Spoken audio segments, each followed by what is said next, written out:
If you have been spending a lot of time on YouTube recently, you may have noticed something strange.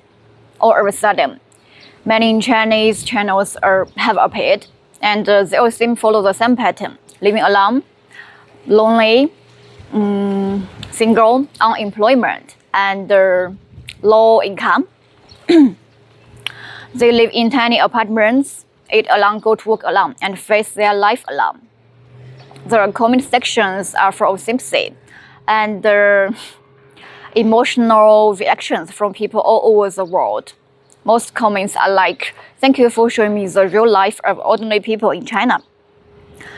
But as a Chinese person, I have to tell you something. Most of these channels are not ordinary Chinese people simply filming their lives. These are media companies selling carefully packaged emotional product to overseas audience. If you pay attention to these videos, you'll notice how similar they are. Similar emotions, similar stories, and similar camera works. Isn't that exactly what industry plot looks like? Here's why I believe that. First, look at the production quality. The footage often looks highly professional.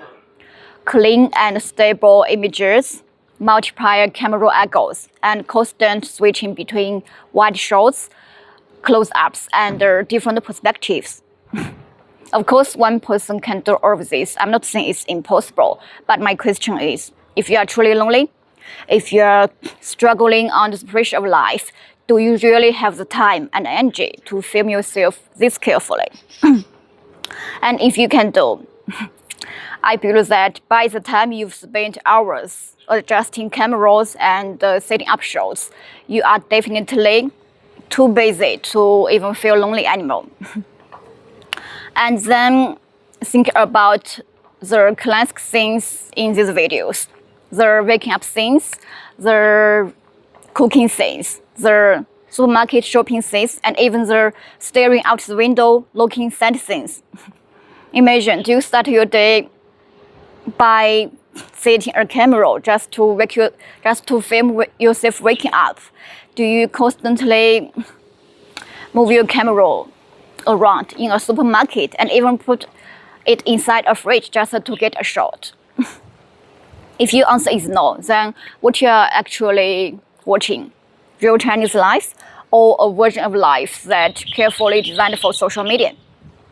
And what's even more unbelievable is that some channels film middle-aged people from rural China, but the reality is most of them not even read Chinese. Yet, videos with English subtitles and voiceovers. And there's also have a technical issue. YouTube and other platforms are blocked in China. Only a small percentage of people know how to use a VPN to access them. So how likely is it that low-income people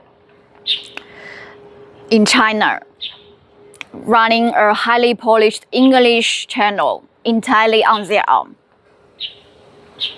And another interesting thing is that many of these channels quickly open their Buy Me a Coffee page and paid memberships as soon as they get some followers. To be clear, I have no problem with creators making money. Everyone has a right to earn income from their work. But I think viewers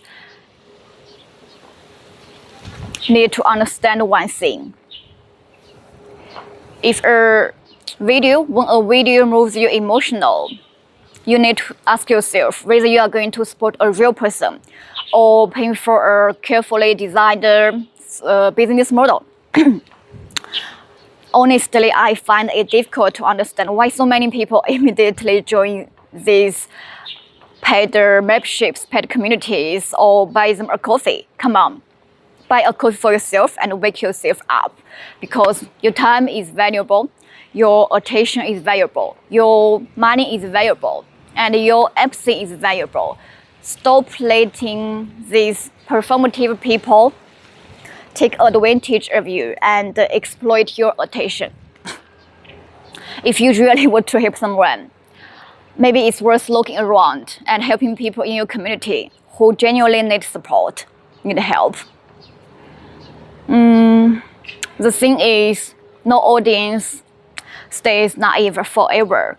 And as more and more these channels appear, people will eventually realize that they are watching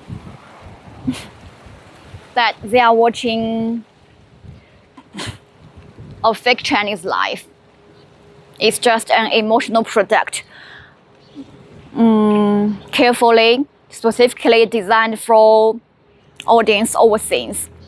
And when that day comes, these content factories will simply move to the next trend, next niche they can mass produce. But the negative consequences may be shared by all Chinese creators. Because once viewers feel used and misled again and again, they may simply stop trusting the whole group.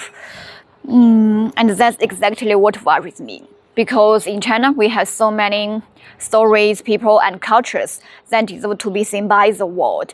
It would be a shame if genuinely valuable content ended up being hidden by this kind of emotional marketing and performative content. Social media is a double-edged sword. It can connect you with people around the world. It brings inspirations, kindness, warmth, and new perspectives. But at the same time, it's competing your attention, which is one of the most important resources in today's society, in today's world. It can easily consume and manipulate your attention, your time, your money, without you even realize it. But the industry plant phenomenon doesn't only exist in Chinese live content. It's everywhere. It's in the content you scroll through every single day. I dislike most about it is that it encourages people mistake this kind of carefully designed stories for real life. So next time you come across a video that makes you emotional or want to send money to a stranger online, don't forget to bring one thing you already have. This. Bye.